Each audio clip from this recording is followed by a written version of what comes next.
Nigeria announces more robust plan of action as President Buhari addresses Climate Action Summit in New York. Senate to reconvene plenary today after 2-month recess as House of Reps leadership meets with service chiefs to overcome security challenges.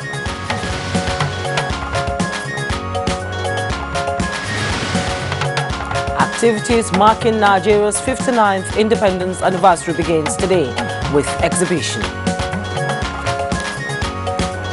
On Good Morning Nigeria today, we shall discuss the management of Nigeria's border communities.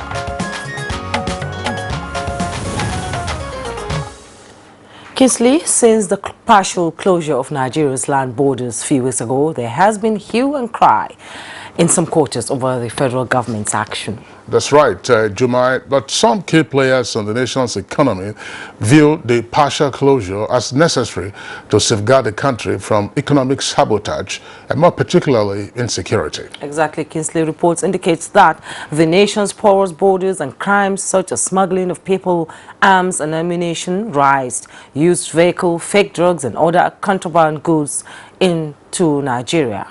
Well, available records do show that Nigeria has some 86 official land borders and 14 port border control posts with various communities around them. But the illegal routes into Nigeria are said to be more than 1,400, which is far above the approved number of border control posts, Kingsley. Certainly, that poses a great deal of challenge to the agencies that are saddled with the responsibility of managing the borders. Hence, the need for the communities around those border areas to also contribute their quota to helping to, one, secure the borders from miscreants and other criminal elements, and also of play the role of patriotic Nigerians. So how informed are members of the nation's border communities towards protecting our borders? How patriotic are they to be able to collaborate with the security agencies to defend the nation's territorial integrity? What needs to be done to make the communities discharge this task of nation building? These are some of the questions we intend to elicit answers from our guest on Good Morning Nigeria. I am Juma Yusuf. Thanks for joining us. And I'm Kingsley Osadolo. I also join my colleague Jumain in thanking you for tuning in to the program. We're reaching you live on the network service of the Nigerian Television Authority. We're right here at the Abuja headquarters studios. As always, we shall bring you the complimentary segments of the program. And these include newspaper review, business, and others. In the meantime, let's take the highlights of the morning news. And here is our colleague, Habiba Oladipo. Hello, Habiba. Good morning. Good morning, Kingsley and Jumai. Good morning, Nigerians. Here is the morning news. Nigeria has announced a more robust plan of action and critical pathway towards confronting climate change, as well as reversing its consequences on the nation's socio-economic aspirations. President Muhammad Buhari, who stated this while briefing the United Nations Climate Change Action Summit in New York, said the country is committed to achieving a resilient future. We will take concrete steps to harness climate innovative ideas by including youth in decision-making processes as part of our overall climate governance architecture. We will mobilize Nigerian youth towards planting 25 million trees to enhance Nigeria's carbon sink. Nigeria is presently diversifying its energy sources from dependence on gas-powered system to hydro, solar, wind, biomass, and nuclear sources.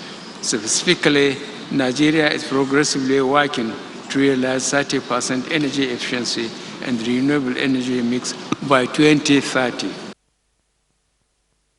President Muhammad Buhari is reassuring the new president of the United Nations General Assembly, Professor Tijani Bande, that Nigeria and Nigerians are still basking in the euphoria of his election and will remain solidly behind him to succeed. This was when he paid a solidarity visit to the diplomats at the United Nations headquarters in New York. And back home, Nigeria's 59th independence celebration will be centered on unlocking the creative talents of Nigerian youth through a National Youth Entrepreneurship Empowerment Summit that will drive the commemoration. Permanent Secretary, Political and Economic Affairs Office, Gabriel Aduda, who stood in for the Secretary to the Government of the Federation, Boss Mustafa, at a media briefing heralding the celebration, said the Buhari administration is championing a paradigm shift of marking the nation's independence in favor of the youth. During the summit, we will have plenary sessions that will be led by people that have excelled in the creative arts. On that same day, we're going to be giving out grants. 10 people from the creative arts will walk home with 1 million naira each, while also later that night on Monday, we will have the Republic concert. This is a youth concert, and we're also going to run into the countdown and then the fireworks into the 1st of October at the Millennium Park. After a 2-month recess, the Senate is to reconvene today with the consideration of the 2020 appropriation bill expected to be the immediate engagement of the legislators. I have been informed that the executive has sent the request for the MTF to the National Assembly, to the Senate, and I'm sure that will be the first thing that we will do by the grace of God. We are very certain and positive that before December, Nigerians will have the new budget. And the leaders of the House of Representatives is collaborating with service chiefs to find ways of overcoming this recent spike in security breach in the northeast and other parts of the country. To this end, a meeting between the House of Representative leadership and the service chiefs was held in the National Assembly, which lasted several hours. It's come at a time when the budget is about to be presented in the next week or two. So it's very timely. There are money challenges. What can the House do?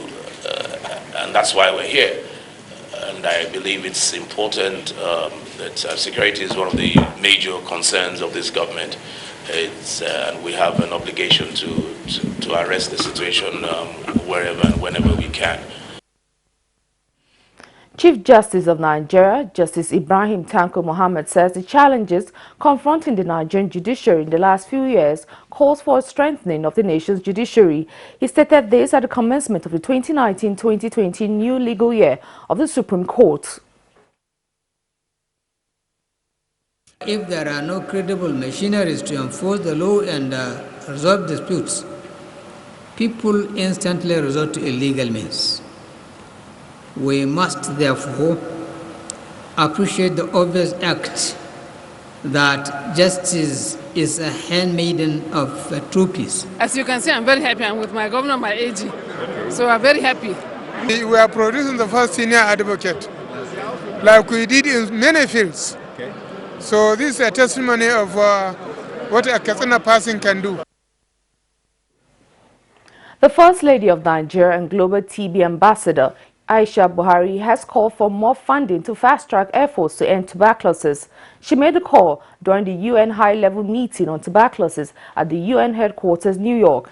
In a statement by Suleiman Haruna, Director of Information to the First Lady, says the First Lady challenged leaders to increase political commitment and be accountable to their promises of increasing resources and supporting effective and sustainable partnership to end TB.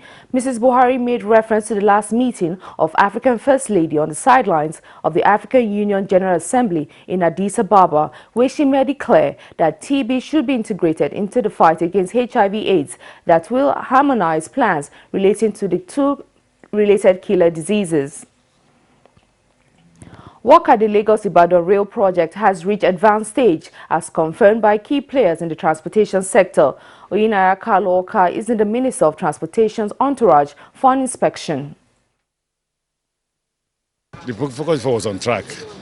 Now they finish the tracks. So what next? They're not. I don't think the speed is. Even them today, they acknowledge the fact that the speed has slowed down. So what we are here to do is to put back fire. For me, this is my first time experiencing this. It's a big project. It's going to be a successful project. And that's the news for now. Good Morning Nigeria continues shortly with Kingsley and Jume after this break. 59th Independence Day Celebration Planning Committee announces activities lined up for the celebration as follows. Friday, 27th September, Jumat prayers and special lecture. Time 10 a.m. Venue, National Mosque, Abuja. Sunday, 29th September, Interdenominational Christian Service. Time 3 p.m. National Christian Center. Monday, 30th September, National Youth Entrepreneurship Empowerment Summit, Independence Edition. Time 9 a.m. Venue, International Conference Center, The Republic 2, Independence Edition. Youth Concert. Time 6 p.m. Venue, Millennium Park. Tuesday, 1st October, Independence Media Broadcast. Time 7 a.m. Venue, State House. Presidential Change of Guards. Time 9 a.m. Venue, State House Forecourt. Public lecture and gala night. Time 6 p.m. Venue, State House Conference Center. All public officers are expected to actively participate in the anniversary celebration as appropriate. Boss Mustafa, Chairman, 59th Independence Day Celebration Planning Committee and Secretary to the Government of the Federation. Announcer. Mommy is ready to receive me a bundle of joy. Mommy is making my home cleaner and safer. We are Dettol sure. Daddy is home. He must be germ-free. He needs to be Dettol sure. My clothes are so nice. We are Dettol sure. Illnesses can happen at home too. That's why Dettol and me together will make my baby's home safe and to protect from up to 100 illness-causing germs. That's why moms want to be Dettol. Dettol Sure. We are Dettol Sure. Imagine a luxury peak breakfast on top of the world in Dubai. To Dubai. Collins! Hope you bought enough big milk. Dubai, here we come! To be one of the 20 lucky people going to enjoy a peak breakfast in Dubai, buy peak milk and collect your scratch card to redeem your instant win. Fill your details and return. Everyone's a winner. So keep on buying your peak milk and keep winning. Valid while stocks last. Reach for your peak. Thank you. Thank you, sir. Please, did you hear that? Of course I did. That is Village Elmaster tune. Eh? So, Auntie Amebo was not gossiping then? Village Elmaster is celebrating 50 years. 50? Already? This is not a joke. It is a national celebration. NTA and Village Elmaster family are commemorating 50 years. Hey, please, tell me, when is our Golden Jubilee? It is from the 8th to 11th of October, 2019. I have to go and get ready. It's time to party. Women. But we, men, will be there too. Please.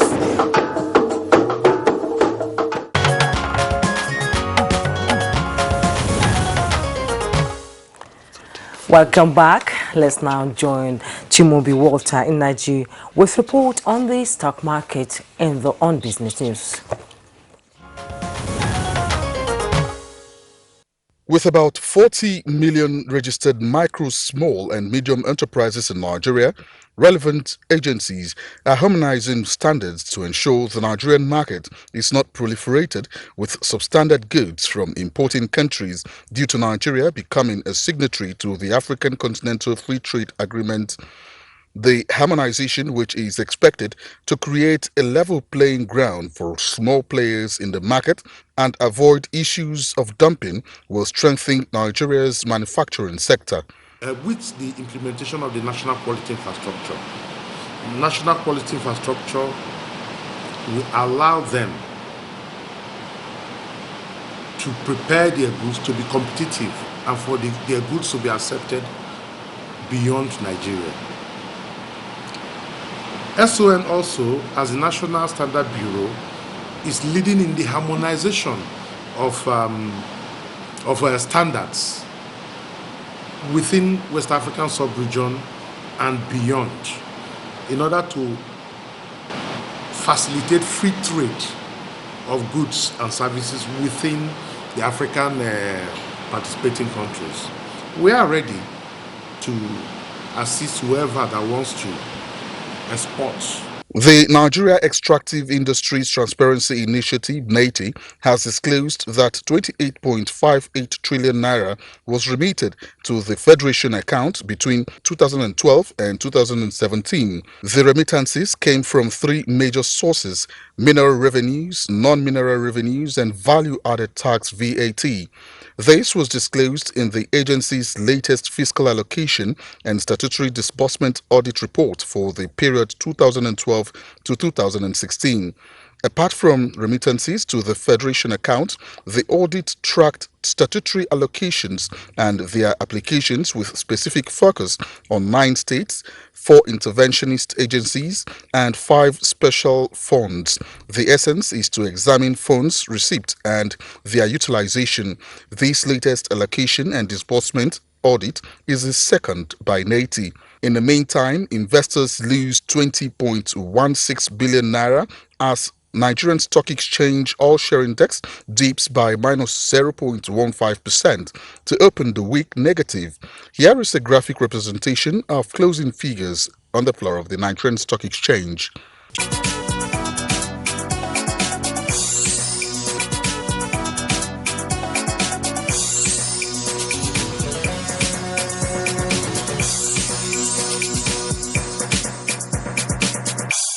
With business news, I'm Chimobi Walter Naji. Thank you very much, Chimobi, for the business package. Next for us on the program, we'll take a look at the front pages of some of today's newspapers.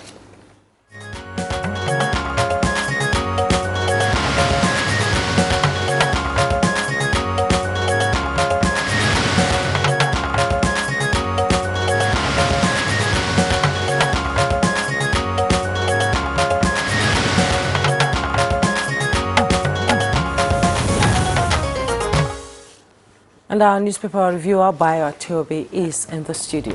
You're welcome. Thank you, Jumia. Good morning. Good morning. Good morning, Kinsley. Good morning, Nigeria. Bayo, good to see you. Thank you. All right, Jumia, let's begin with you. Yes, we'll begin with the Punch newspaper this morning on our paper review.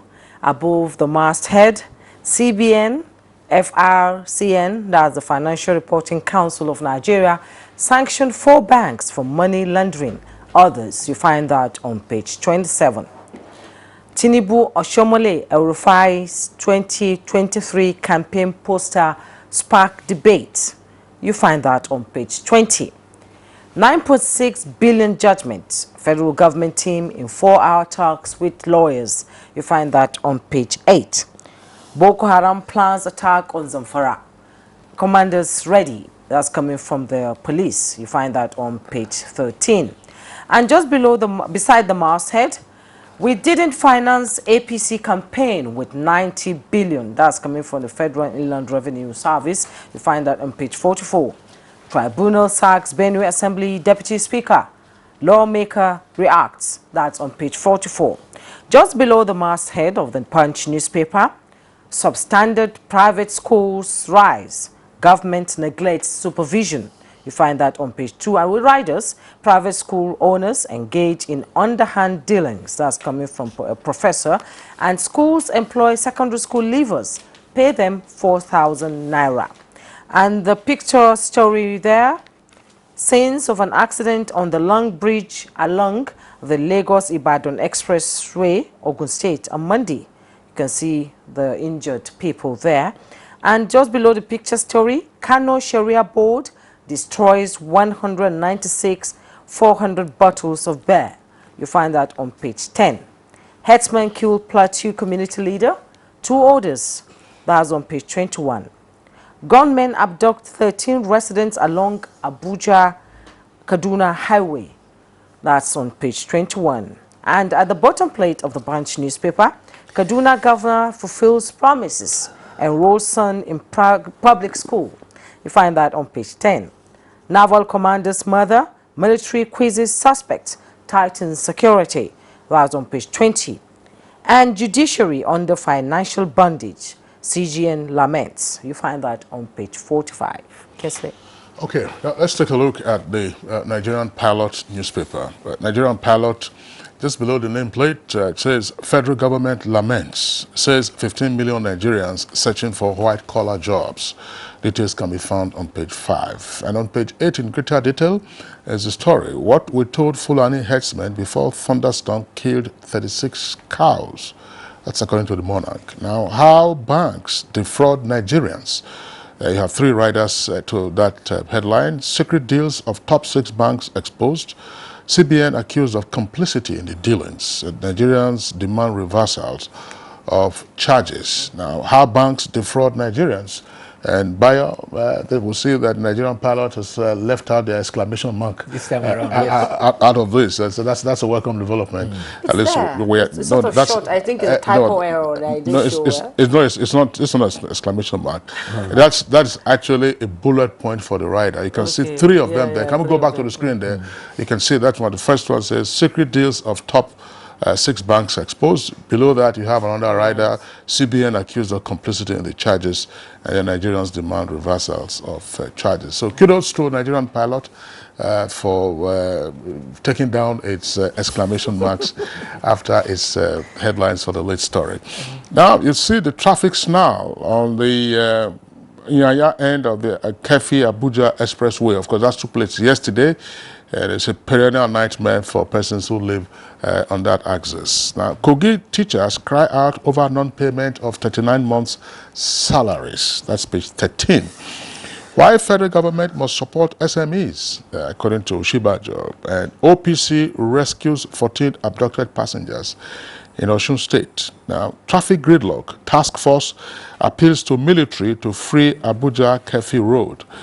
And FCTA begins intensive enforcement of building standards. And NCAC boss commends air peace for airlifting Nigerians from South Africa. Langtang local government boss offers free medical outreach to 6,000 residents. Page 12. Bayo. Well, let's start with the story about kidnapping. About 13 persons have been kidnapped at Begiwa, Kaso, and Duse along Kaduna-Abuja Expressway. Apparently, the kidnappers now have stopped blocking the highway. They are now visiting villages. When they get to the villages, they shoot sporadically into the air and take hostages and take them away. And that is what is happening along the Kaduna-Abuja Expressway. Also in Osun State, 18 passengers in a bus were stopped along Ota and Imesile Road and marched into the bush. Apparently, one of the 18 passengers was a contact person with the kidnappers, and through his aid, they were able to waylay the bus and then march all of them into the bush. But the Osun State Police Command has indicated that 13 of them have been rescued already. Meanwhile, President Muhammadu Buhari, who is in New York at the sideline of the hunger, which is expected to start today, says that Nigeria is working to attain 30% of renewable green energy mix by the year 2030. He was addressing a UN Climate Action Summit as a sideline of the hunger conference. He says that Nigeria will expand the scope of her sovereign green bond. In that regard, Nigeria is to mobilize youth to plant 25 million trees to ensure that Nigeria carbon sink creates a belt that is about 1,500 kilometers by 15 kilometers across 11 states of Nigeria. Also, he indicated Nigeria has commenced hydrocarbon pollution remediation, particularly in Ogoniland, for about 1,000 kilometers square of polluted sites. He also indicated the determination of Nigeria to lead the ecological restoration of the Lake Chad, which is a place that is responsible for the economic activities of 40 million persons from 4 nations in the West African sub-region. Okay, Bayo, you know, this story, we first saw it yesterday in the papers. That relates to the thunderstorm that killed 36 cows somewhere in Ondo. Well, of course, the story is still here on the front page of the Nigerian Pilot, and it's on page 8 in greater detail. There seems to be either some superstition or some mystery, surrounding what happened to the cows if there was, some thunderstorm or lightning that struck. I mean, where people can hold their various beliefs, but let's face it, lightning is what kills, and it's an act of God. And usually the soil the conductivity of the soil is what matters. So if the cows were grazing on a rocky top, they say it was like a mountain or so, that meant that was the highest peak at the time lightning struck. And anything that was within the vicinity, obviously, would go. Target. Yes, Absolutely. Yes. Would go. Lightning is electrical charges from the atmosphere. Absolutely. And when it is discharged, it's very, very high quantum of electrical energy. That's and right. it strikes at the highest point. Yeah. So that is why even you as an individual, during a rainstorm, you are advised that lie down because lightning will take on the highest target. That's right. So if the cows were standing on a hill, the tendency is that the cows will become target. Yeah. And that was why they were killed. But, within us, within our cultures, we have superstition that lightning comes with a lightning stone that people send to and target to their enemies. Yeah, this is It's a God of thunder. It's the lightning that strikes. I mean, at some point, I don't know whether the science has changed now. In Zimbabwe, they used to keep a yearly toll of deaths arising from lightning strikes because of the nature of the soil in a number of locations. There were also some superstitious issues, but scientists, of course, kept explaining that, look, this has to do with the nature of the electrical energy. Yes. I think at the time it was said that the heat generated by lightning when it strikes is 5 times hotter than the surface of the sun. Yes. So, I mean, suddenly once it strikes like that and there's conductivity, of course, the person goes. So, yes. It happens. You are also advised, if you recall, if there is lightning in that particular area, don't use an umbrella, particularly an umbrella with a metal tip. Yes. Which is why you see once there's any threat of rainfall or thunderstorm or lightning, golfers don't stay on the golf course. Yes. Okay. They don't stay on the golf course. I mean, you get out of the golf course. And there was a lot of warning last year, that they So, were going to but have that's a all lot right. of thunderstorms I'm sure and the all that. superstition will continue, but certainly it's good to clarify this point. It's a belief. You can't take it away that's from right. them. Yes. If you are the highest peak when lightning strikes, you're obviously a target. Yeah. Okay, Bayo, let's take some stories from the Daily Trust newspaper. Daily Trust, below the nameplate of Daily Trust, says CJN, that's the Chief Justice of Nigeria, warns against disobedience of court orders. That's page 3. Now, Niger Delta, that's the kicker for that. Contractors indict NDDC over projects. And this is also very crucial. Federal government investigates breach of Nigerians' privacy by Truecaller. It's one of the applications you have on a smartphone. Yes. The story is in greater detail on page 17. But you permit me to read a bit of the story. It is coming from, it's attributed to the National Information Technology Agency, which has commenced investigation into the breach of privacy of Nigerians by Truecaller. It said that some of the provisions of the Truecaller privacy policy were clearly excessive and invasive of the privacy of its users, and that it has put many Nigerians in unsavory conditions. That is urging Nigerians to take advantage of Article 4 of the Truecaller privacy policy, which provides, and then you have the details there on the story on page 17. And then right at the foot of the front page of the Daily Trust newspaper, we take the following. It says $9.6 billion judgment. Malami meets Nigeria's legal team in the UK, that's page 11. Blackout looms as 24 Gencos threaten pull out over new gas charge. That's on page 18. Well, let's look at 2 critical stories. One is the one by the Chief Justice of Nigeria, who said that the Supreme Court of Nigeria is totally independent in the way it conducts its affairs, especially judgments. And if there is any deity to be feared, it is the Almighty God. The Chief Justice of Nigeria, Justice Ibrahim Mohammed, says judiciary under his watch will never be subjected to the whims and caprices of anyone, no matter how highly placed. He made this declaration at a special session of the 2019-2020 legal year, which began yesterday.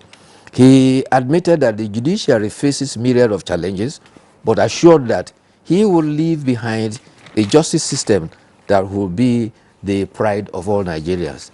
He appealed to governments at all levels to free the judiciary from financial bondage. You know, this issue of financial autonomy has always been there. And we must also impress on government at all levels to actively toe the path of the rule of law. Government ministries, agencies, and departments must obey court orders and protect the rule of law at all times. He says this is to avoid anarchy and to preserve the nation's democracy.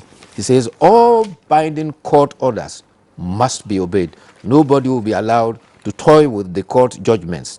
The Attorney General of the Federation also made observations and said the administration of justice in Nigeria has received a boost, especially in the area of anti-corruption. He, however, drew attention to granting interviews by counsels during pendency of cases as well as after judgments. It is not the interest of Nigerian legal profession to ignore Rule 1 and 30 of professional conduct by lawyers, to disparage the court of law and its judgments in the media, particularly in interviews. Such errors undermine the sanctity of the judiciary.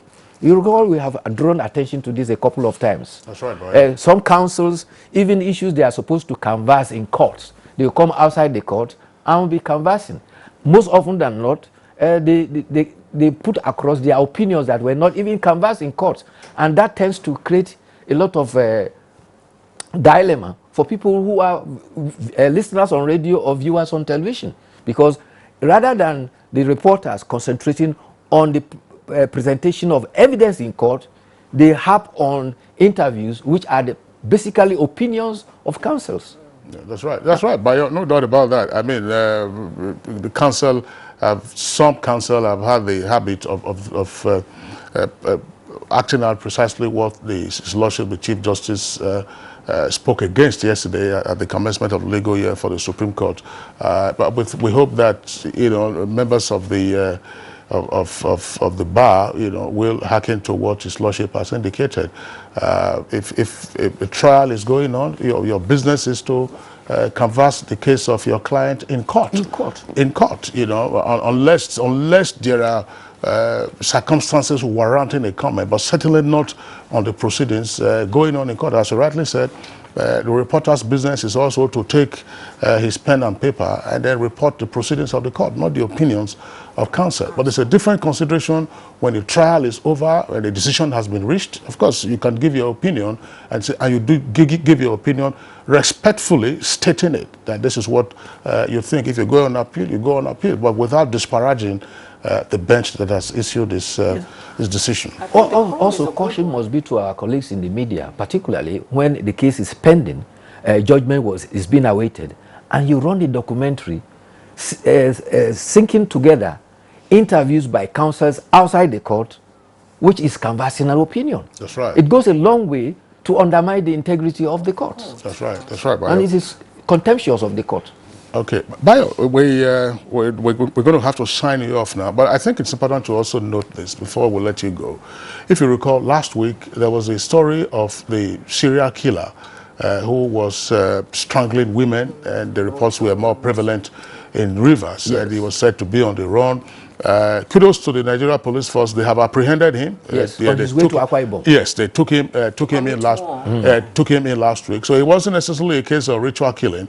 It seemed to have just been a demented serial murderer, who was targeting women. But very significant that the police authorities got on top of the situation and they have taken him into custody. We hope that he gets his justice as quickly as possible. And also Idaji, the case that was reported, the commander that was killed. That's right. The PTA chairman has been apprehended, and there's indication that he said he championed the killing, particularly that the commandant sacked him as the PTA chairman. Can you imagine that?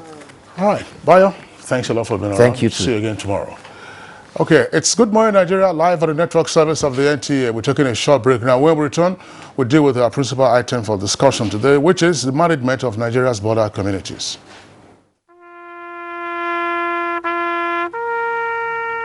They are there at the crack of dawn.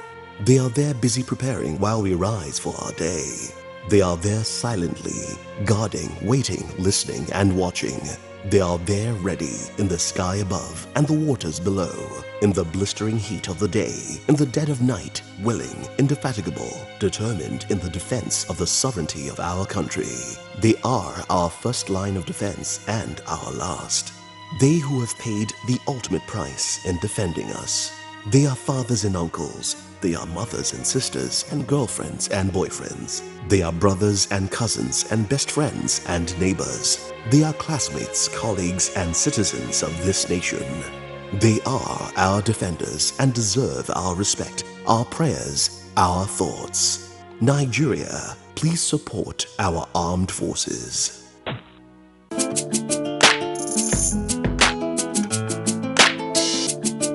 The NTA ETV Annual Expo is here again. This time, it's the 13th edition with the theme Promoting Unity and Innovations in Youths as Agents of Change through Science and Arts. It promises to be captivating as youths across the nation showcase their unique skills and innovations in science and arts, make new friends, and showcase their rich cultural heritage. Join us at the NTA Headquarters Arena, Area 11, Garki, Abuja from Sunday 20th October to Thursday 24th October 2019. For more information, participation, and sponsorship, please call these numbers.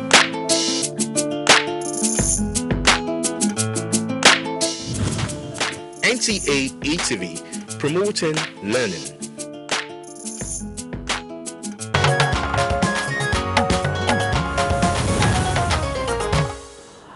Thanks for joining us. Border communities are critical stakeholders in the war against illegal activities at the borders. But how much of this responsibility do they perform? Aisha Ubali has report. It is well-known fact that border communities are settlements that are characterized with different activities in view of the influx of people. As such, the rate of crimes are usually high in such areas as visitors are being harbored there. This is sequel to the porous nature of the nation's border, coupled with the fact that the security agencies manning the various borders are inadequate to police the area, especially with the high number of illegal routes in the country, which outnumber the legal ones. Available statistics show that Nigeria has more than 1,400 legal routes into the country. This no doubt poses a serious concern for security agencies and other stakeholders. This recent partial closure of the land borders confirmed the fact at which criminal activities are being perpetrated through the borders. According to government officials, the rate of smuggling of rice has drastically reduced courtesy of the federal government's action. This brings to the fore the patriotism of the border communities to protecting the nation. Observers say the major challenges of the border communities include lack of infrastructures, such as access to road and social amenities like potable water. This perhaps is part of the reason behind the establishment of Border Communities Development Agency to provide intervention facilities in these communities so that they can contribute their quota to the social, economic and political development of the nation. In spite of these government efforts, border communities remain a major security challenge in the country as a lot of criminal activities are perpetrated through them. These include smuggling of arms and ammunition, rice, used vehicles and other contraband goods. The question is, how much have the communities been contributing in securing the borders? What is the level of their patriotism to the nation's corporate existence? What should be done to make them contribute more to providing security at the borders? Guest on Good Morning Nigeria will provide answers to these shortly.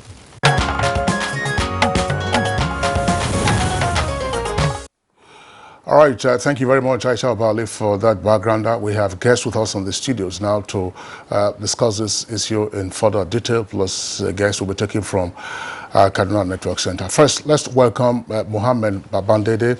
He is the Comptroller General of Immigration. CG, pleasure to have you again on Good Morning Nigeria. Good morning. Okay. Also here with us in the studios, we have Mohammed Sabo Gwando, who is a retired Assistant Comptroller General of Customs. Of Immigration. Pleasure to have you with us on Good Morning Nigeria. Thank you. Good morning. All right. Jumain? Yes, and still in our Abuja studio is Sadiq Abdullahi Isa, Deputy Director and Head Public Affairs and Protocol Border Communities. And in our Kaduna Network Center is Professor Muhammad Kabir. He's the Department of Local Government and Development Studies, ABU Zaria. He's a professor of governance and development. Thank you so much for joining us, and good morning, Nigeria. Okay, well, we also have a guest who's joining us via Skype. We're sure that the connection is all right now. If it's there, from Yola, that's in the capital of Adamawa State, we have Ahmed Sajo, as the former Commissioner for Information in Adamawa State. Ahmed Sajo, pleasure to have you again on Good Morning Nigeria. Thank you very much, Kingsley, and a very warm welcome to Dumai. Okay, all right, thank you. Let's begin this by getting some numbers right. We're dealing with the management of Nigeria's border communities. Tell us something. That's the Deputy Director who's in charge of information at the Border Communities Development Agency. What numbers are we looking at? How many states have communities that are referred to as border communities? How many local governments, and indeed how many communities overall are referred to as border communities in Nigeria? We keep hearing all kinds of figures. At some point we had 21 states, 105 local governments, and 3,000 communities as at 2013. What are the numbers we have now in 2019? Thank you very much, Kingsley. You're quite correct. The numbers in terms of communities that are termed as border communities, let me cascade it. In Nigeria, you appreciate the fact that Nigeria has a very vast and wide international boundary. We're talking about 4,000 and almost 5,000 kilometers square when you combine it with the marine borderline. So we have a total of 21 border states, and border states are those states that have international boundaries. And within these 21 border states, we have a total of 105 border local government areas. And within these 105 border local government areas, we have over 3,000 border communities.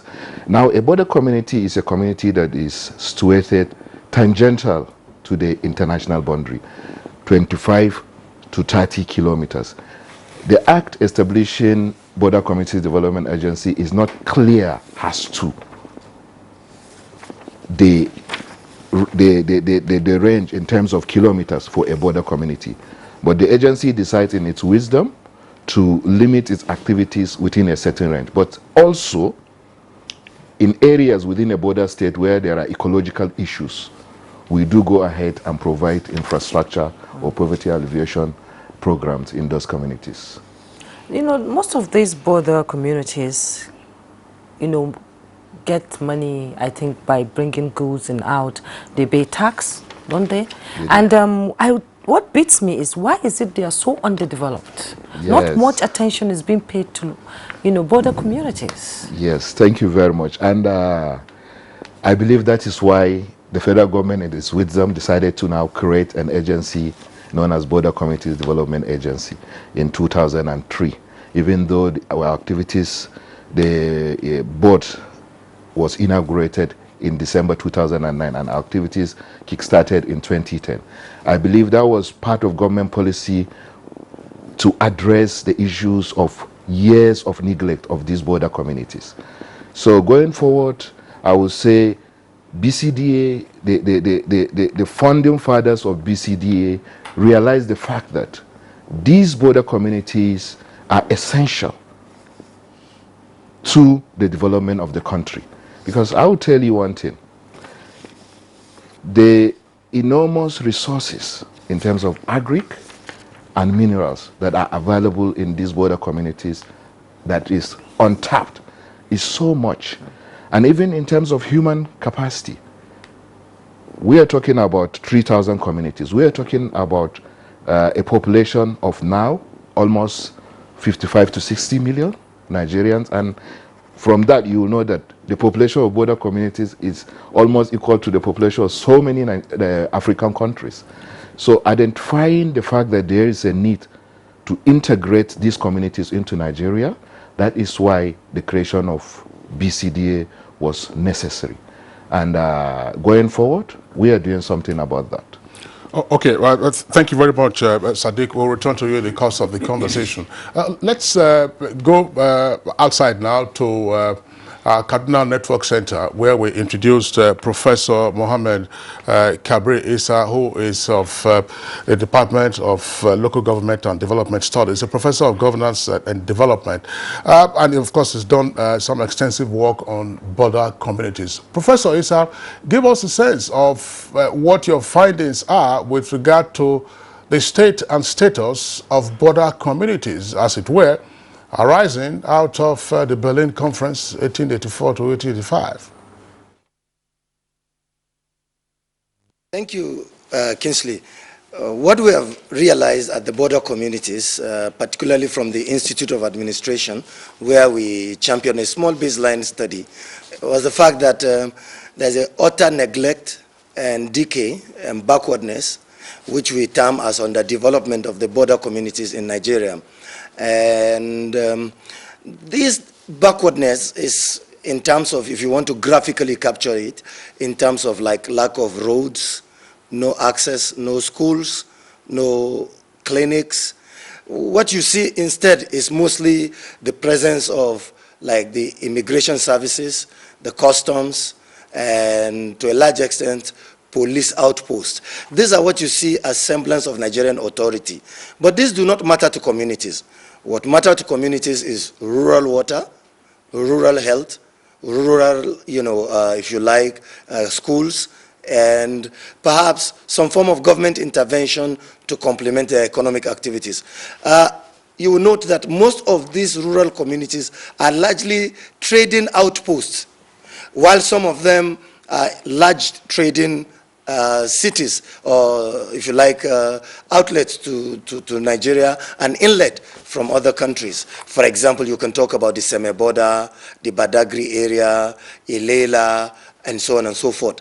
These are large outposts for trading activities. But all these smaller pocket communities have metamorphosized into very viable and veritable sources of illegal movement of human and goods and services in and out of the country because of lack of immense government intervention and presence in this community. Now, you cannot place this burden on just one level of government. The local governments are involved, the state government are involved, and federal government have also a large stake in the backwardness of these underdeveloped sides of the community. Again, what is happening is the uneven nature of our development. You find that, for example, when we plan and we put in place processes for planning and development, we tend to focus more on the hinterland.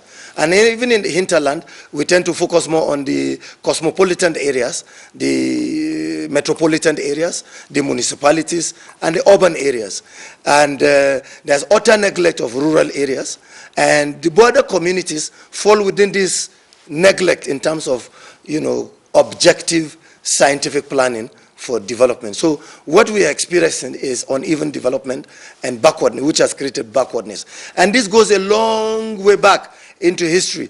It's colonial policy, definitely, that we have inherited and we have perpetrated even after independence, where you have, more emphasis, more focus on what we consider to be the outlook of Nigeria and the outlook of what we feel people would see and other parts of the world will see. Well, in reality, what people walking through hinterland, through land from other countries to this place, what they see at the border communities. For example, in 2004, I was in Yusufari local government area, and Kanama, which is the headquarters of Yusufari local government, is just about 18 kilometers away from Minna Prefecture in Niger Republic. And you have Nigerians having one wife in Kanama and another wife in Mina, and his farmland is between the border of Nigeria and Niger Republic. So 2 days in Nigeria, 2 days in Niger Republic. And as far as he's concerned, we are the ones who see this demarcation. He doesn't know it exists. He doesn't even know that this borderline exists. Because after all, when we talk about borderline, we are thinking of a structure. But the structure does not exist, the pole. A single white pole that says that this is Nigeria and this is Niger Republic. And to these people, these are imaginary borderlines. These borders don't exist. So we really need to capture graphically what we mean by border communities. The border communities don't see a border in reality existing in these communities. What they see is that I'm moving from one land to this other land. For example, if you go to Babana, again in area of Kwara State, in a few minutes you are in Benin Republic, and all across that sphere of the western geographical demarcation of Nigeria, people move in and out. So we need to really do a whole lot of homework to integrate, because the problem is the absence of integration, backward and forward integration of our communities to make them have an identity called Nigeria. And for those communities, many don't see these identities, because all across most of these border communities, they speak the same language, perhaps slight differences in dialect. So you and I are the ones in the urban areas, in the cosmopolitan areas, in the metropolitan areas like Abuja and Lagos and Port Harcourt and Kano, that tend to see some imaginary border line existing. But in reality, there's no structure called border. What you see is poles and stones and certain white lines showing that this is Nigeria and this is another country. And this is the reality of our time. And that is why, for example, most of these rural border communities are experiencing utter neglect. I've been to a border community without nothing, but there's a police outpost there, but nothing to show for the presence of governance. And the Okay, Professor Kabiri, thanks a lot for your opening salvo. We shall return to you in the course of the conversation. Let's go very quickly to Ahmad Sajo, who is with us via Skype from Yola. We introduced him a while ago. It's from Adamawa State, former commissioner for information. Of course, Adamawa has a border, it's Nigeria's border with Cameroon. Ahmad Sajo, give us a sense of what life is with border communities in Adamawa and some of the points that have already been highlighted by Professor Kabir Issa. Yeah, I think the Adamawa State has the longest border with another country, that is with Cameroon, and everything the professor has said is just what it is in reality. You know, when you go to, I come from one of the border communities. When you go to my hometown, for example, there's no difference. You know, some of us have their houses in Nigeria, their farms in Cameroon, and we speak the same language. We participate in the same activities. If there is a birth or a death, we share in the joy and the sorrow. We do everything together. But that does not presuppose that we need to actually, you know, address the issues of being Nigerians and defending our borders and defending the interests of our country. But let us also be very mindful of some of the things the professor addressed. You know, if I am sick and I do not have a hospital I can go to in the Nigerian portion of where I live, I move over to the Cameroonian portion. That's sometimes what happens. When you have these social amenities located in the other country, very close to your hometown, and then there is no equivalent in your own place where you reside, you move over. I think we need to develop more, particularly the social sectors. We need to develop more health centers. We need to develop our schools at the border. We need to develop our education system at the border, and we need to intervene in agriculture, animal husbandry. We need to intervene in a manner that will uplift the life of ordinary people in these border areas. That's the only way they would really understand that they are needed. I mean, they need to protect the fact that they are Nigerians. The borders, the professor is talking about poles and lines. I am sure in where I come from, there are no poles, no lights, no even indication that this is the end of Nigeria and this is the beginning of Cameroon. And you know, these borders, by 1884, the Europeans who sat down and demarcated these borders, most of them never even came to Africa. They don't even know what they were talking about. They just sat down and used archaic maps that are no longer as accurate as the maps we have today, to just design and then balkanize people as they wished. So I believe that at the heart of this border communities integration to utilize them as a bulwark for criminal activities and for smuggling for other things is that we must also be more careful, not emphasize on enforcement only, but to also provide them amenities, primary health care, primary education, water, sanitation problem issues, and then we also address productive issues like agriculture and to a large extent, you know, income generating activities in those communities must be supported so that the lives of the people will be made better. And when their lives are better, it's easier to be more patriotic when you are not hungry. Once you have income and you have means of livelihood, I think patriotism, the song of patriotism, will sound very better in your ears. That's my take on this. You spoke about the colonial masters doing the demarcation without coming to Nigeria.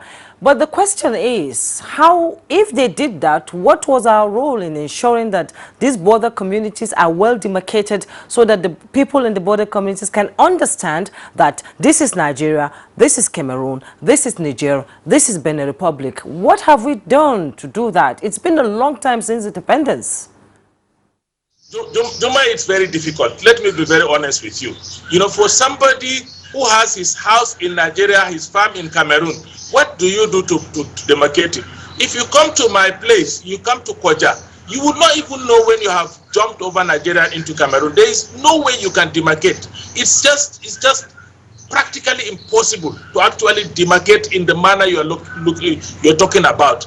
Even if you want to construct a wall, how would you construct such a wall? The truth about it is that it is very difficult. We can construct borders in the minds of people by encouraging people to be more patriotic, by catering for what they think is their interest, and that is the only way the people can understand that we need to have borders. The border agency can go ahead and provide more amenities for the border communities so that the people in the border communities do not have any incentive as the border for social services. But to say you're going to demarcate and then draw a line and say it's not possible practically when you go to some of these border communities. And I tell you very honestly that if you go to a place like Koja in Mubi South in Adamawa State, you will have absolute difficulty in even knowing where Nigeria ends and where Cameroon begins. That is the kind of life we've lived all through the years. It's not, for now, I don't think it's practically possible to demarcate the border and tell the people that this is the end, don't cross here unless you hold travel documents. It's not just possible. But we can engineer more patriotism in the people to understand that crossing the border comes with some kind of responsibility to protect our people coming in who of questionable character, responsibility to understand that our economy depends on we protecting our rights to some of the to stop smuggling. We can inculcate in the minds of the people a border that is even more tangible. Speaking very metaphorically, more tangible than the borders that we're looking at demarcations. We can ask people we can make people to understand that they need to protect their own country. They need to be patriotic because their country also protects them. That's just it. Thank you so much, Ahmed Sajo. Back in our studio, we have the Comptroller of the Nigerian Immigration, Comptroller General of Immigration, Mohammed Babandede. Your role in managing these border communities cannot be overemphasized. So can you tell us a little bit about the challenges you face in policing these border communities? Yeah, when members of the border community are mentioned, I think we need to add law enforcement. We are also members of that border community. I'm talking on behalf of even our colleagues in custom. Wherever there is immigration, there is custom. And that's what makes it border control post. So border control posts are situated in the border communities. So we are members of that community.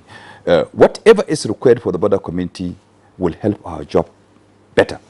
I believe with the historical background, even though we should not stay at history to kill our country because of what happened, one of the historians said that one of the most bitter but last legacy of colonial rule are the international borders, because they are bitter. If you look at the lines of the map, sometimes straight line on a pencil. So somebody was just drawing a line. He didn't know he was cutting farms and houses together. But it has been done. It will last. So what I expect from border communities is that we must create a buffer zone for us to exist. There must be. Even though people are saying there are a lot of contiguous communities where you find out they are just sitting across the land borders. We must create a buffer zone for law enforcement to patrol. It means there has to be a free zone where it is not occupied, where law enforcement can patrol across the borders. When I say law enforcement, depending on the situation, immigration can patrol, custom can look around for smuggled people. When it comes to big crisis, the military can intervene. That's what we want. There must be a demarcation between Nigeria and its other neighbors. If we don't do that physically, it will not help. Whatever we do, we saw it when we, just last 2 weeks, we went around with the Controller General of Customs to see our men who are working at the border, because they are jointly patrolling the border because of this partial border drill. I'm telling you, we have seen them and we spoke with the communities. When we talk to our men, we also talk to border community, telling them, look, whatever you feel, there is difference between you and the other country. If Nigeria is unstable, you will suffer more because you are Nigerian. If Nigeria is prosperous and secure, it's your benefit for you and your children. So this is very important that we must develop the community so that they don't compromise national interests. The fleeing Boko Haram, the military complain. The fleeing members of the Boko Haram sometimes are protected by members of the border community. And that is very dangerous because they don't feel like there's anything for them to do. They don't care. So we need to engage the border community, we as law enforcement, but the demarcation is necessary. The development is compulsory. Let me give you an example. What is the essence if I have a border control post? I have put immigration officers at border control posts, custom officers are there, and the area is arid, no road, everywhere is a road. What to compel an individual to come to immigration officer? But if you have developed highways with petrol station, with resting area, with clinics on the highway, that's how Europe is, the Schengen system. You have highways from Germany to Belgium. So if you have highways, you have development, people will follow the right path. If there is a good road you didn't follow, you mean you are a criminal. But if the main road you have to follow is the same with other road, what is the incentive? So development is key to law enforcement duties, not only for our welfare, but for us to be able to perform our job effectively. But take the other leg of the question posed by Jumai. Give us, from the immigration perspective, what are the practical challenges that your men and officers face today? Professor Issa was giving the example of a man who has one wife on the Nigerian part of the border, and then in the Nigerian part he also has another wife. And I'm sure you must have also heard that story. If you go to Ogun State, part of the sitting room is in Nigeria, the other part is in Benin Republic.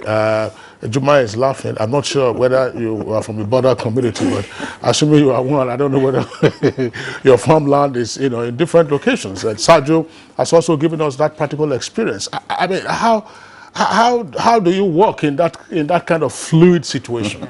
That's why I'm glad to state that just last week we launched a border management strategy for NIS alone, not for other offices, agencies. And for us to achieve a strategic management, we involved all the stakeholders who could make that job difficult, including the media. Even NTA was represented in the development of the strategy.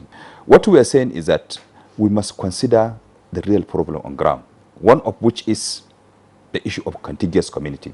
That's why Mr. President approved e-registration for migrants. It has already started in Abuja, and you'll be shocked to find out that in the 8 states we have rolled, because we are rolling gradually, majority of the people who register are those who are irregular, which is good for us. But in a contiguous community, as far as we are concerned, if your wife is in Nigeria, she's a Nigerian. She's not a Nigerian. And we have engaged border communities, especially during election, where we have collected a lot of voting cards. We seize and we give to INEC community. So we will continue through our strategy to make sure we register non-Nigerians, and we urge NIMSI to continue to register Nigerians, because Nigerians don't even respect cards. It's very sad that our neighbors, could be it has to do with colonial history, our neighbors respect card for their territory. But ID cards. yes, ID, but ours, yes, I don't know. I can't talk about British and French system, but unfortunately, our own people don't see it as an issue. That's why one of the big strategy is that we have withdrawn ECOWAS travel certificate with the passport. We're introducing a card. How can you be having a wife across the border and each time you are crossing it has to be stamped? The passport will be full. But if you have a card you can scan, it's easier. So we'll call on border community to demarcate these communities. Even if your wife is cross the buffer zone before you go to your wife. It's the best thing you can do. But you will be registered. During this border drill, I have made it very clear. Whoever you are, whatever you're going to do, you must pass through a recognized port, because that's what ECOWAS says. They say we are members of one community, but there's a condition to be that membership. You must pass through a recognized port of entry and exit, and you must travel with a travel document. People find it difficult in Nigeria, but others are doing it. Why can't we do it? I think this is what we can continue to do, but we must engage the border community to tell them that, look, there is a difference between Hausa-speaking person in Niger and Hausa-speaking person in Niger. There's a difference between Yoruba speaking in Badagry in Nigeria and that of Benin Republic. That is the only way we can assist to make things work. Okay, well, thank you very much. Let's bring in Mohammed Sabo Gwando, who himself is a retired Assistant Comptroller General of Immigration. Tell us, what was your experience like while you were in service? I mean, the Border Communities Development Agency is a recent phenomenon. All the while, it seemed as if the border communities were left on their own. How did you function? Thank you, Kingsley. Yes, incidentally, I presided over a command with very large border. I was in Borno, where we bordered with Cameroon, Niger, and even Chad. And like the CG said, security agencies working at its border are equally part of the border community. If the situation of the border communities is improved, they are equally the beneficiaries. If you go somewhere and see where immigration and customs officers live, you will feel sorry for them. No water, no good drinking water, no shelter, and no nothing. So definitely they are equally part of the border community. And the issue of this buffer zone, which we call no man's land, whether we like it or not, is a necessity. Because most of the crimes, transborder crimes, are as a result of this problem. Somebody is having a house, they go to the house, is in Nigeria, the part of the house is in Cameroon, right? Somebody can bring in arms and ammunition. From the background, we have seen where arms and ammunition were brought. As far back as 2007, when I was in Borno, the first arrest we made of a Cameroonian coming in with 7 AK-47 rifles and 550 rounds of live ammunition. On interrogation, we discovered that it was a syndicate. He brought these items, handed over to somebody who avoided the control post and smuggled them in. So if as far back as 2007 we started having these problems, then tell me where we will be. That is the beginning of infiltration of small arms and ammunition into this country. And how do we achieve security? Now, there is another problem also from the respective authorities. In Kazana, for instance, there is a control post, GBA control post. Now, the building of houses has overshot even the control post. So somebody don't even need to come through the control post. How is this beyond the control post? And then how do you effectively police that kind of situation? So certainly there is the need for the creation of that buffer zone is a necessity if we should achieve security, because basically immigration work is a security work. If we should achieve security, certainly that buffer zone is necessary. You can't patrol someone's house. It is not possible. That is what is happening in bank control posts, for instance. It is only a drum, just like this table, that demarcated Nigeria and Cameroon. The part of the house is in Cameroon, the part of the house is in Nigeria. And the border is porous. Border line is porous. You can come in through anywhere. So certainly the development of border communities is a necessity. The creation of that border zone, buffer zone is equally a necessity if we should have peace in this country. Wow. Sabo Gondo, thank you very much. I would like us, just before we bring in again the Deputy Director of the Border Communities Development Agency, let's return to Professor Issa in our Kaduna Network Center. Professor Issa, I mean, the point has been made in the course of this conversation that law enforcement is only one of the major steps to be taken with regard to Nigeria reclaiming, as it were, the border communities and then winning over the border communities for purposes of patriotism and enhancing our nation's security. The other leg, of course, also being development. Give us a sense, I mean, from your studies, why is it that we appear to have neglected our border communities? I mean, all the issues that have been talked about, just infrastructure, get roads, get schools, get clinics, get water, get light. Why have tiers of government, local, state, and federal, apparently neglected these border communities? And now we're complaining about the influx of small arms and light weapons. Thank you very much, Kingsley, and fellow Nigerians. As you can observe, what is being paraded, or what's evidence in the whole parade of the discussion is the fact that there's a near collapse of planning. In governance, if we are to do development must be done through proper planning, objective, evidence-based, if you like, near scientific planning. And what is, of course, evidence is the fact that we have failed to plan very well. And in our planning, the little planning we have done over the years, we have not integrated. That's why I talked earlier about backward and forward integration of communities in the border. We have failed to integrate our border communities. I would beg to add that, you see, for the border communities, borderline are imaginary. They are in the minds of the people. So if we have to get some sense of belonging of border communities, and where government would even, of course, be able to create a buffer zone, as been discussed, is the fact that government must make its presence felt. There's a responsibility of local government, there are responsibility of the state government, and there are responsibilities of federal government in all these instances. And the only way we can reverse the process, because as been discussed, buildings have overshot outposts, telling you that people are resisting and not even recognizing the fact that Nigeria exists. So we need to make Nigeria exist in the minds of border communities. How do we do so? Because there are overlaps. So how do we do so?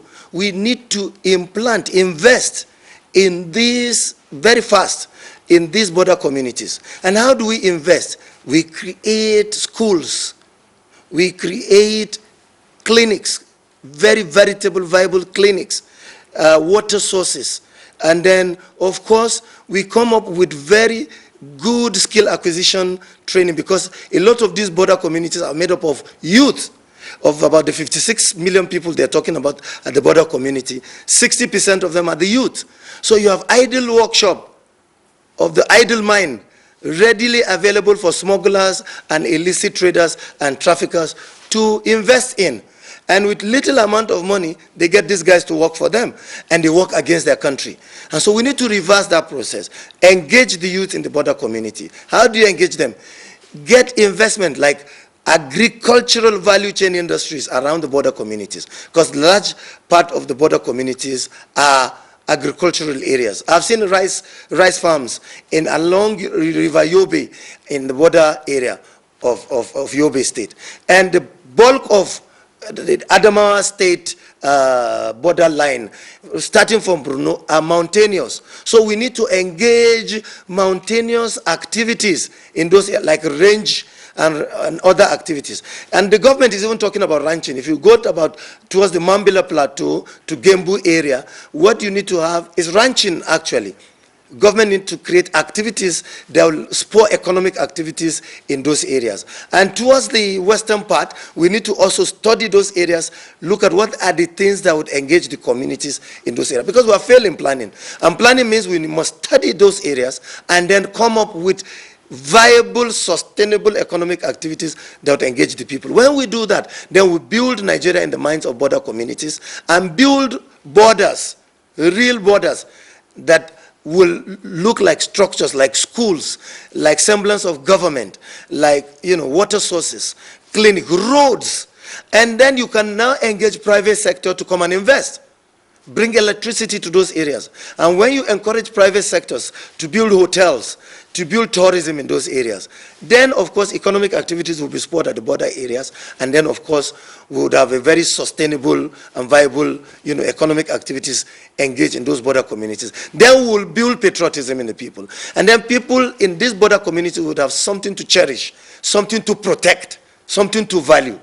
Then they will now know that there is Nigeria for them to protect and ensure it subsists. But where there's nothing, then whatever comes to being is what they hold on to. And this is what we have. And in fact, what is not even being paraded is that sometimes we were asked, how are the terrorists, engaging or recruiting people? They are recruiting people at the border communities, because a lot of these border communities are made up of young minds, youth. And they just go out there with little amount of money, do things they are not even ready to do. And so we need to reverse that process, understand what is going on. Not just coming to media stations and talk about it.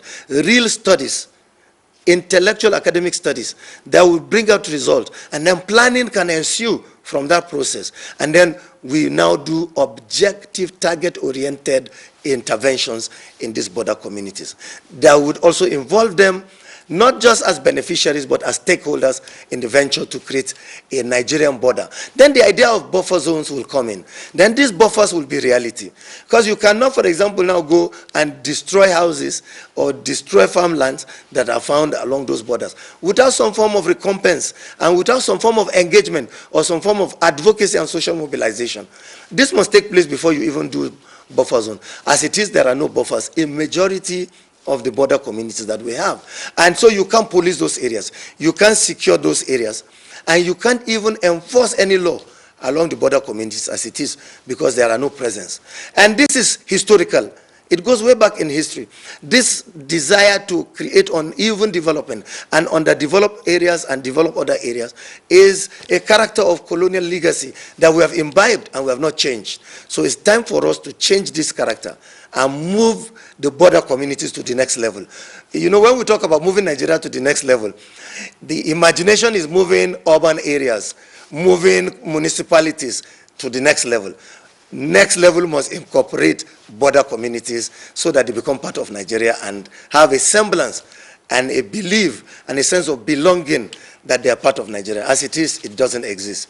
In the minds of border communities, Nigeria exists just as a name, but not in reality, and nothing to show that Nigeria exists. I've been there and I've seen it, and we need to do more to understand, because things have changed from 2009 that I was involved in trying to understand border communities to date. It's about a decade, so we need to upscale what we know and do a lot more to engage border communities and make them part of what is the corporate entity called Nigeria. Okay, Professor Mohammed Kabir Issa, you've spoken about issues of border community, policing border community. Now the government is saying that it has established the Border Communities Development Agency. And in what way do you think the agency has helped in management of these border communities?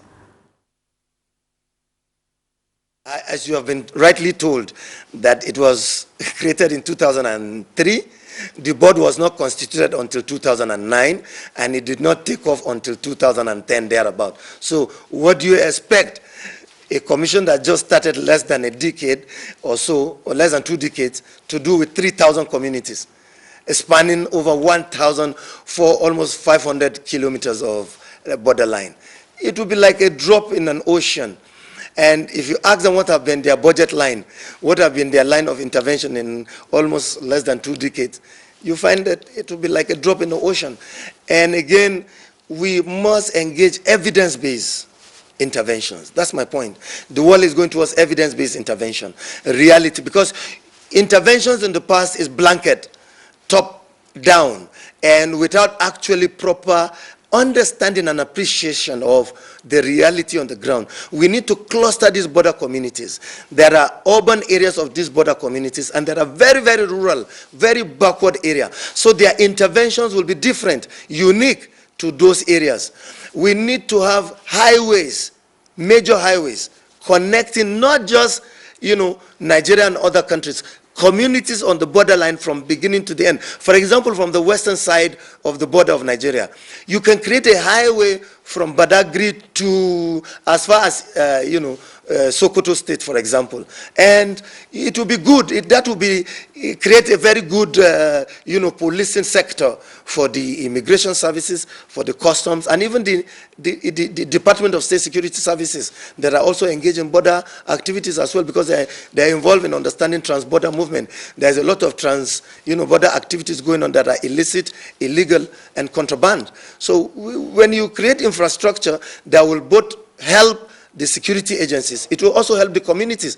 And of course, where there are railways, where there are roads, economic activities are engendered in those areas. And it will be very, very, very, very, very valuable for policing. So we must take infrastructure to those border communities, because the infrastructures there also help and facilitate and enhance policing those communities. So government at all level, must do something to intervene right now. There's an urgent desire to intervene. But my idea of intervention is not blanket on the spot response, but must be objective, evidence-based, and target-based on needs, because they have different needs. So let's cluster those needs. Let's understand the needs and cluster the needs, and based on this cluster of needs, intervene. And then we would have good results. But as it is, we have an eagle intervention from the top. We look at communities and just laud interventions, and they end up not meeting the desire of the stakeholders. And very importantly, we must engage communities, target communities in participating right from beginning of identifying the problem to the point of intervention, and even managing intervention. That's why you have projects dotting landscape of our country, because the stakeholders were not involved right from onset in identifying the problem and intervening in terms of this problem and bringing value to this problem.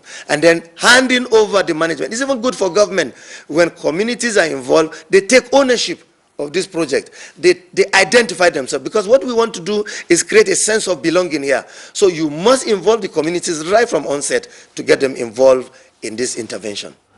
All right, Professor M.K. Issa was a professor of governance and development at Ahmadu Bello University, Zaria. You joined us from Kaduna Network Center. I would like to deeply appreciate your insights at our conversation this morning. Thank you very much for being with us. We know you have some other engagements, so we have to let you go at this time. All right, let's go again very quickly, since the Skype is still on. Ahmad Sajo with us via Skype from Yola in Adamawa State. Sajo, one point here that we need to address, I mean, we know what governance is like in this country, but from your experience in government, why does it appear that, let's say, the subnational entities, local governments and state governments, have paid scant attention to border communities? Well, thank you, Kingsley. I think the error in the all of it is that, we have a false sense of expectations from the federal government. Everybody thinks that only the federal government should do certain things. And the federal government itself establishes agencies, and these agencies believe they can intervene directly coming from Abuja to the border areas. I know that my own area where I come from, there were projects that were handled first by the Border Commission, and I think later they were handed over to the Border Communities Development Agency. And those projects, lasted for almost 5 years uncommissioned because of the difficulties associated with having to wait for Abuja. My advice, very sincerely, is that we should expect more from local governments and from states, because they are the closest governments to those border communities. I think the federal government, what they can do through their agencies is first and foremost develop master plans that should be implemented at all levels. That's very important. And then secondly, the agencies of the federal government located in Abuja should establish robust monitoring and evaluation processes to come and monitor and evaluate what is going on at these communities, so as to set standards and ensure that these things work. But to say contract must be given in Abuja, activities must come from Abuja, commissioning must be planned from Abuja, that is probably some of the reasons why, and then people now begin to expect that only the federal government should do certain things. I think we must establish benchmarks for every tier of government, for every tier of leadership, even the traditional leadership. We must all have benchmarks for everybody's role in protecting our borders. That's one. Two, we have bilateral agreements with some of these countries. Like I know that in Cameroon, from Gashiga down up to Jabilamba, there is a road that is supposed to have been constructed, a major highway. Cameroon will do their own portion, Nigeria will do their own portion, and then there is a bridge that they were supposed to jointly fund and construct. I have received 2 or 3 delegations in Yola before from the governments of Cameroon. They came here, we had discussions, follow-up to discussions that were held at the higher level, but nothing is really happening. And I think we need to do this highway of a thing. This highway of a thing will help us a lot. Like the Controller General of Immigration says, if the major road we have has no difference from the bush path that smugglers use, they will just use any road. And let me tell you, if you come to my own local government, there's a place called Kwaja. That place, they produce more Irish potato even than Jos. But what happens is that because the road from Nigeria to that place is very terribly bad, and because the place is very close to Cameroon, what happens is that every year, when the time for the harvest of the Irish potato comes, the Cameroonian government quickly repairs their own road coming to that place to evacuate the Irish potato into Cameroon. And because the border is like, the borderline is very thin in reality, you find that it will be very difficult to stop these things from happening. So the truth is, we must develop infrastructure, highways, schools, hospitals, water, create comfort zones for these people in their locations, so that when they are within those comfort zones that you have created, then you carry out what the professor has said very, very vehemently. You work very hard on social mobilization, on raising awareness, on advocacy, on bringing people together, to understand that this is what is required. One aspect, maybe because of my profession and because of my job, one aspect we have neglected in this country is public mobilization, is communication, information sharing with the community. If we don't learn to begin to communicate with the community, mobilize the community, create understanding at community level, all we are saying, we would not be able to succeed in doing what we intend to do. So we need to mobilize the communities. We need to bring the communities together. Like I said, let the borders be in our hearts. Let the borders be, purposes for us to support all our agencies, security agencies, government agencies, traditional leadership, and all the agencies must be supported by our communities. But for them to be supported, we must also make a conscious effort to explain certain things to the communities, so that the communities themselves will be the bulwark for protecting our borders and protecting our countries from external intrusion. That is the best way to go about it. create a comfort zone, create infrastructure for these border communities, create a conducive atmosphere for the people, to create a comfort zone for them, and then mobilize them, talk to them, engage them, speak to them, advocate for what you really want them to do, and then they will imbibe it, and it will be a win-win situation for Nigeria. Thank you so much, Ahmed Sajo, former Commissioner for Information and Strategy at Adamawa State. Adamawa State, as always, we appreciate your insight on the topic. Thank you so much. We'll now take a break. When we return, we will continue with Good Morning Nigeria. Good. Oh boy, climb this thing now. Not be only to connect lights. Come do on yourself now. Now wow. Oh boy, calm down now. Oga Kasali electrician, who would they look for with this? Oh, Oga Kasali, come help us fix this wire now. Sorry, I no longer carry out illegal connection. It puts the lives of people at risk and can cause fire outbreak and disrupt power supply. I will never be part of anything that has to do with this any longer, because change begins with me.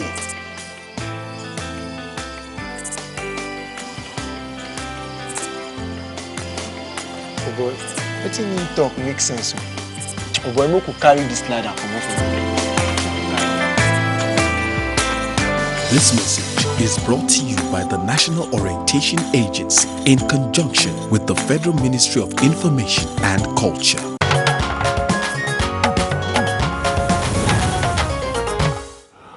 All right, you're still watching Good Morning Nigeria live on the network service of the NTA. We have our guests with us here still in the Abuja studios. We've signed off the guests from Yola and from Kaduna. Let's bring in again the Comptroller General of Immigration. You have the National Border Management Strategy 2019 to 2023. Of course, our chief concern in terms of dealing with border communities now just relates essentially to land borders. We know you have other concerns, but in terms of, if you like, the porosity, we are dealing with land borders. And some persons will wonder, okay, we have had a partial closure of the land borders. How long is this likely to last? That's one leg of it. What more is required to be done? And what level of stakeholder buy-in do you have for this new strategy against the background of some of the things that we are hearing? Now, I'm sure you're familiar with some of the issues of the neglect and decay in the various border communities.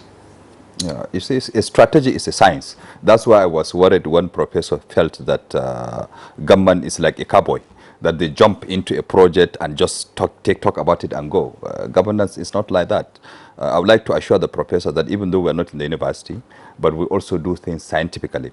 This document, which we call Border Management Strategy, is a strategic document developed with the support of the United Nations Agency, the International Organization for Migration. And I'm telling you, it's a strategic document for 5 years that took care of many issues, including our technical partners.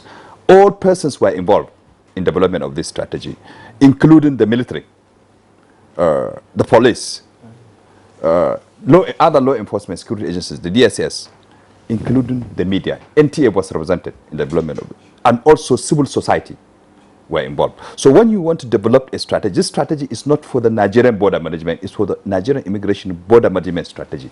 And it is done scientifically for 5 years.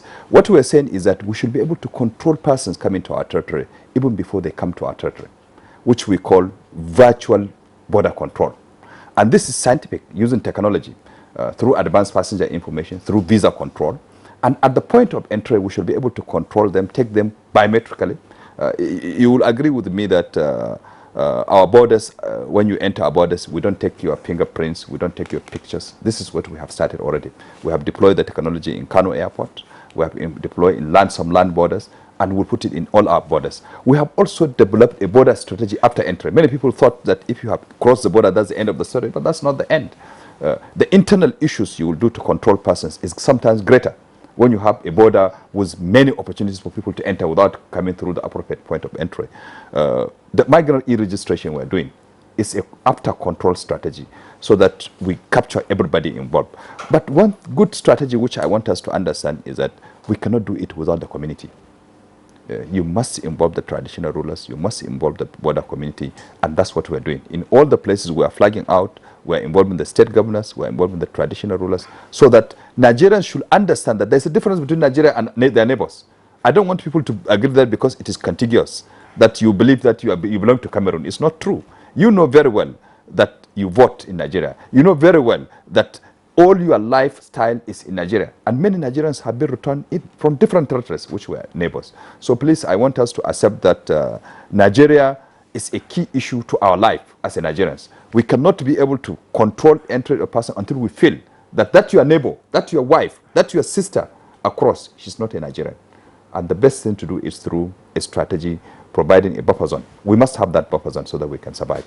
Okay, Assistant Comptroller Sambo, pointed out some points, small challenges in the border communities, proliferation of light and small arms and all that. Growing up in a place like Maiduguri, where he served, places like London Chiki, Ruanzafi were just... They came on during the Chadian War in the 70s, when they had the IDP camps around that area, and most of them are there now, married with children. They are now Nigerians. But one of the greatest challenge we face in this country is terrorism. The way they can attack a place, go out, come back, and all that. These border communities, they say at times that they aid these people coming into this country with arms. So policing these borders is not as difficult as it should be. I think we must commend Mr. President for the border drill. Yes. The border drill gave us opportunity to close the border temporarily so that we remove illicit people and illicit goods from going in and out of our country. We are not saying that we are stopping goods coming into our country, but and people, we are also stopping people who live. For example, we have rescued, due to this border drill, we have rescued a lot of girls being taken and women out to Libya. And that is rescue life. So we are stopping also Nigerians. It's a difficult thing to do. But I'm telling you, we cannot do it until we close our borders and think inward. We must think Nigeria. Many people are angry that it creates problem with like the tomatoes in Adamawa, that they can potatoes, they cannot sell it. There must be collateral damage. If you want to change this country, you must close. Many countries have done it. There are some countries that close their borders for 10 years. They look inward. Then changes takes place. I think what Mr. President is doing under border drill must be commended and must be supported. We law enforcement on the duty, we must engage the community. I told you with the CG custom, in each border we go, we talk to the community and highlight this. Unless we have that separate issue, we cannot involve. But terrorism is a big issue, which does not involve only border issue. It's an international issue. And there are many people who don't want to see Nigeria very peaceful and stable. I'm sorry to say so.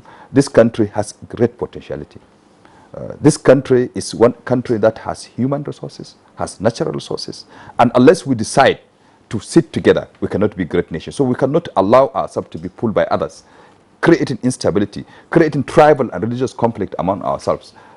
National orientations need to do more to tell Nigerians that, look, a peaceful Nigeria is a great Nigeria for all of us. Because there are some people who don't want us to be prosperous and great. The future is better if Nigeria is one, united and well secured and protected. All right, thank you very much, Comptroller General of Immigration. Now, let's again bring in Sadiq Abdullah Isa of the Border Communities Development Agency. Tell us, what is it that your agency has been able to achieve against the background of the many issues that have been raised? And in particular, what is the level of collaboration, assuming there is any, between your agency and the subnational governments, namely state governments and local governments? Thank you very much, Kingsley. First of all, I want to appreciate one thing, the current administration, because at inception, when the board and management were inaugurated, that was in December 2009, one of the first challenge that we faced as an agency was the issue of funding, because you will agree with me, and all the major contributors in this program today quite clearly outline the enormity of the infrastructure deficit in these border communities. So the mandate of the agency is huge. Provide fiscal infrastructure, reduce poverty and unemployment within these over 3,000 border communities. The cost of building just one road alone in a border community, because the geographical features of this border community is such that the challenges of even constructing roads in the south-south, for example, in Adamawa, the mountainous area where Ahmed Sajo just mentioned, is so much. So when the act, the enabling act that established the agency first came in 2003, the funding aspect was quite clear. It was supposed to be deducted from source. 7.5% from the Consolidated Revenue Fund, 10% from the monthly allocation to border states, 15% from the monthly allocation to border local government, then 55% of the ecological component for border states. It was quite clear. But in 2006, the act was amended even before the agency took off, and that part was expunged. So funding was just the part of that was supposed to provide for funding in the act was just that part that says funding has accrued to the agency. And for an agency like BCDA with that enormous mandate, you can or you will agree with me that funding is a key ingredient for success. But even with that, identifying that challenge, when we first came on board in 2009, the first thing we did was to go down, because we now came with a strategic framework whereby in coming up with a comprehensive plan, we first of all have to go to the border communities, meet the critical stakeholders. Those at the border communities, those at the border local governments, and of course, the key stakeholders, that is in terms of the government key stakeholders and state government, border state government. We sat down with them, we looked at their own plans, development plans for these border communities. We now integrated it with our own. Then we did needs assessment survey across board in these border communities. We sat down with the border community inhabitants to now, first of all, prioritize, because any community you go, their needs are just so much because of the years of neglect, be it in health, education, commerce, that is market, border market, then clean water, energy, so on and so forth. So we had to prioritize from border community to border community across the 5 geopolitical zones. So like I said, the key challenge was funding. And not until this issue of funding is addressed at the legislative arm of government, whereby our act will be looked into, we'll still have problem. We'll appreciate the fact that when this administration came on board in 2015, they looked and identified BCD as a relevant agency, whereby they can now use in implementing their ERGP, the Economic Recovery and Growth Plan. And I can assure you that this administration from 2015 up to date has increased budgetary allocation to our agency. That has allowed us to actually escalate our activities within these border communities. From 2010 till date, we've been able to deliver 1,136 projects. And these projects cut across schools, health centers, markets, maternity wards, border housing, rehabilitation in Bakassi, in Kebbi, rehabilitation of Nigerians that have been relocated back to this country due to the demarcation, international boundary demarcation. In Bakassi, the Green Tree Agreement, affected a lot of Nigerians and they had to be relocated back. We constructed a lot of housing, schools, healthcare centers to accommodate them. Another challenge that we have at the moment is the issue of where we operate, our area of operation, border communities. And these border communities are faced with myriad of challenges, security challenges, and this is our area of operations. So our staff on a daily basis face different challenges. Not only assessing it, we're used to it. We're used to going to difficult areas to operate because that's what we do. That's who we are. But the issue of security challenge, kidnapping, armed robbery, we have cause to call back some of our staff. We had cause to actually liaise with security agents to see how some of our staff will be evacuated from some of our project sites. And these are challenges. So going forward, I believe if the funding issue is addressed, we can do a lot. But at the moment, honestly, we are handicapped. Okay. A lot has to be done in terms of funding the agency. All right. We are handicapped at the moment. All right. Sadiq, thank you very much. Very quickly, Mohammed Sabo Gwando, the retired Assistant Comptroller General of Immigration. Where we talk about border communities, from your experience, what more effective role can we expect of traditional rulers in those border communities? I mean, there's a presumption, I believe, that those communities belong to some group, and that group or those groups will also have a traditional head. And there's a presumption also that those traditional rulers get some stipend from the local governments, which are in Nigeria anyway, and not in the neighboring countries.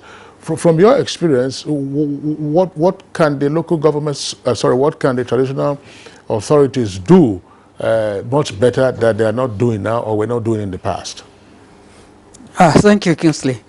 I think traditional rulers, they have very important role to play as far as this border communities are concerned.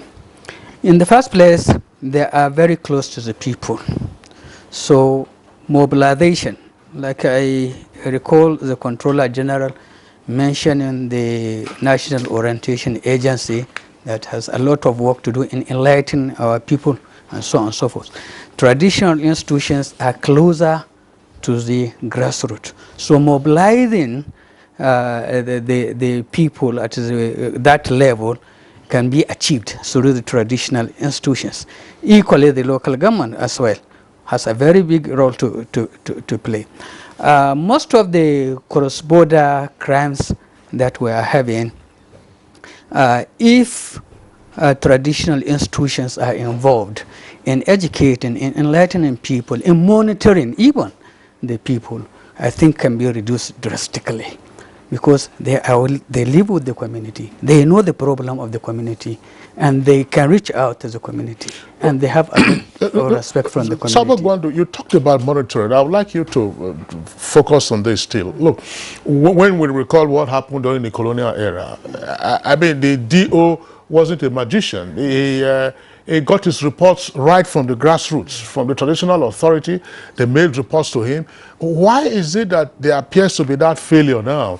That, of course, I recognize what you described earlier of the way development has taken place. You have a part of a building in one country, the other part is in Nigeria. But why is it that the traditional authorities in the border communities would appear to have failed in even helping to pass on intelligence to the law enforcement agencies? For somebody to be effective, there must be motivation, right? These traditional institutions has to be motivated by the relevant authorities. And if you are talking about monitoring involves a lot of things. So people have to be assigned to watch over and so on and so forth. There must be mobility and all what have you. So it can equally be costly. So if the respective government agents, whether state government or the local government, can empower these traditional institutions, I can tell you they can be of great help even in getting information, intelligence for even the security agencies. So there must be empowerment, there must be motivation for them to work effectively. All right, thank you very much. CG, immigration, let's get to your closing thoughts on this. It looks like we are in for a long journey with regard to, again, I use that advisedly, reclaim our border communities. But other than law enforcement, what would you like to see happen from the other stakeholders, local governments, state governments, traditional authorities? Well, I think it's very important for the border development community to understand that it is not only the federal government money that will change the situation at the border, because federal government is taking too much responsibility, and we have failed to hold state governors and local governments accountable for development. I think they need to In addition to the little resources coming from federal government, we need to make local government accountable for a local development needs. There are some roads, I know very well, every road are graded A, B, C. There are some roads that are supposed to be done by local government. There are some roads supposed to be done by state governments. I was in one of the borders, in one of the state, I don't want to mention it. When I went to the border, the man was jubilating. He said he has seen President Buhari because he has not seen anybody for a very long time at the border. Yes. I told him, look, he said, I said, what's the problem? Because we had to put a plank to cross a bridge towards the Cameroon border. And I told him, look, that road supposed to be done by state government. It's not by Buhari. But he didn't know. It's supposed to be done by the state government. But the politicians will go there during election campaign. And they will return after another 4 years again for election campaign. So there is need for national orientation isn't to understand that, especially now that the federal government has given local government power to own their resources directly. They have to do that job for that local community, regardless of border community or even inter communities. They have to do the small road, the small hospital. They are expected to do within their budget. State governments need to do it. Federal governments need to do it. So we need to tap at all levels so that we make sure these border communities work together. And we have on our side as immigration, we have border community liaison officers. Anybody we are sending at the border, he must be able to speak the local, the PRO must speak local language over the border so that they can work we just recently introduced border community patrol so that they can be able to work with the community and patrol. We just established a lot of forward operational base. In addition to the border control, our officers are supposed to be bush officers. They're supposed to be working at the bush, despite the difficulties around. So we have introduced forward operational base. We have opened one in Katsina.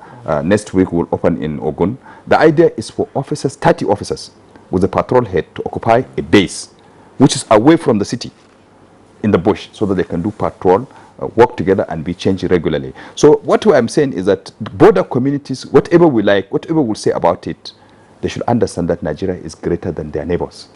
That's much more important, because whatever happens is your country, and we must work together to salvage it. Okay, thank you so much. And Sadiq Abdullah Isa, briefly, we're running out of time.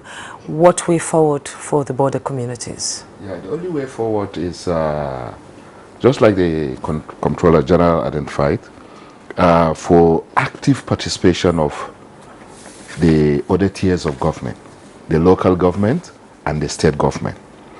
We have been able to collaborate with some of these tiers of government to provide fiscal infrastructure and empowerment programs at the border community. We work with them.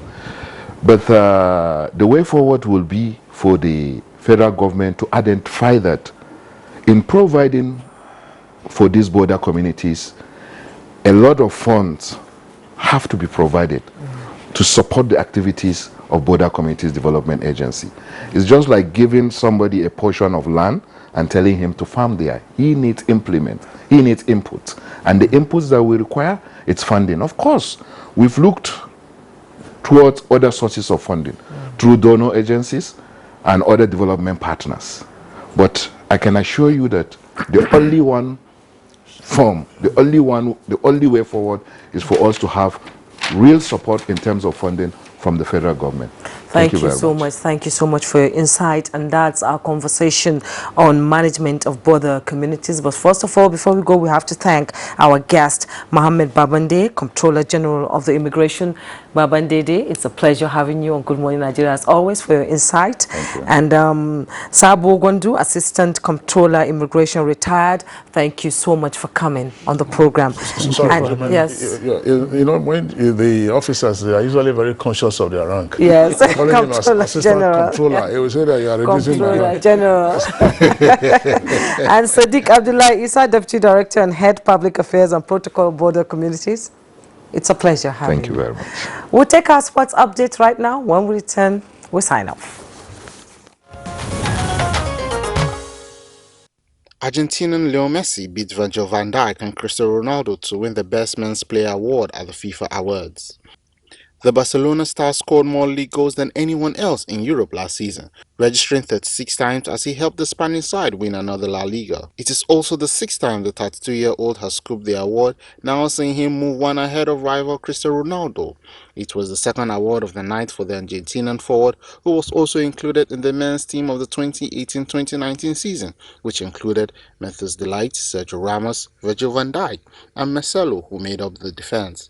While the midfield featured Luka Modric, Frankie de Jong, and Eden Hazard, while up front it was Kylian Mbappe, Leo Messi, and Cristiano Ronaldo. Also scooping the award for the FIFA Best Men's Coach in 2018-2019 season was Johan Klopp. Also, in the Women's Best FIFA 11 category, which took place for the first time, no African could make the list. In tennis, twice Wuhan champion Petra Kvitova and holder Aryna Sabalenka moved into the last 16 after recording straight sets victory in the second round on Monday. Czech Kvitova, who won the title in 2014 and 2016, needed one break in the second set against Slovenia's Polona Hakog to wrap up the match 7-6, 6-3 after the opener went with serve. Belarusian Sabalenka advanced with a 6-1, 6-0 victory over Danielle Collins, dispatching the American in 51 minutes. Top seeds Ashley Berty, Karolina Pliskova, Elena Vitolina, and Simona Halep, who got first-round byes, play on Tuesday. That's Good Morning Nigeria today. See you tomorrow for another edition. I won't be here, but Kingsley will definitely be here. God willing. God willing. All right, my name is Kingsley Osadolo. Thank you for being with us. Do have a wonderful day ahead.